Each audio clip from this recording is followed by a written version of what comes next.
Well, good morning to you again. I've come out here again to continue this teaching on the matrix of the morning.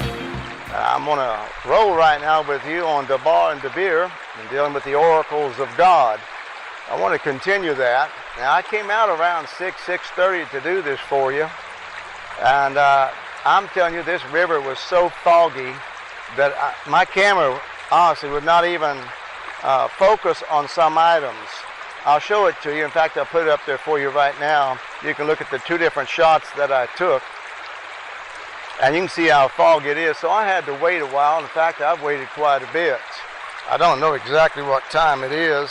That's 9 o'clock. So I had to wait for 3 hours later because the fog was so thick for this sun to be able to burn it off. So glad to have you with me a little later this morning.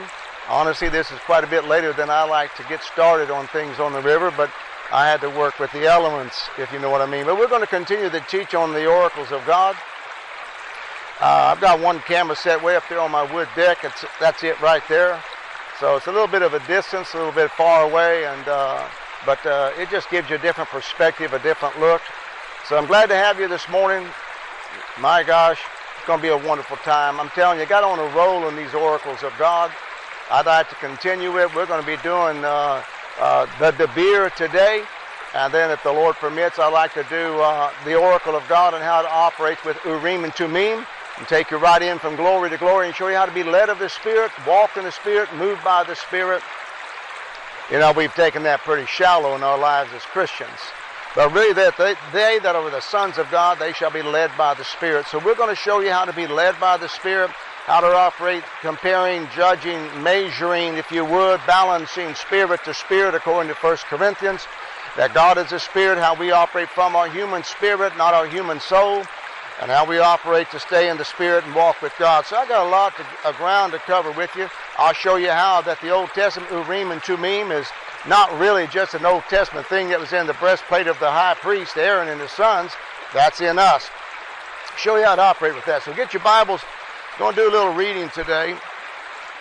I'm going to take you back for just a moment, show you the two Hebrew words for the word oracle, which is Dabar and Deber. I'll give you a little refreshment right here, right now for you. I'll refresh you a little bit in it. Dabar means the word that is spoken, advice given, a communication from God, counsel, if you would, direction. It means to commune together. And that oracle is the very voice of God himself in the Holy of Holies. When God meets you in the Holy of Holies, and that's where he wants to meet you, not in the outer court or the holy place, but he wants to meet you personally in the Holy of Holies. And when he does, that is a Dabar when he speaks to you, gives you guidance, counsel, insight. And then the word Deber, which we're going to go into more than any of the rest of them. And these are very progressive. So you really do need to follow every one of them. There's going to be about 4, maybe 5, maybe even 6 of the series here on the oracles of God. When we go into the Deber was also the Holy of Holies. It was called the oracle of God that Solomon built. Call it an oracle in 1 Kings chapter 6.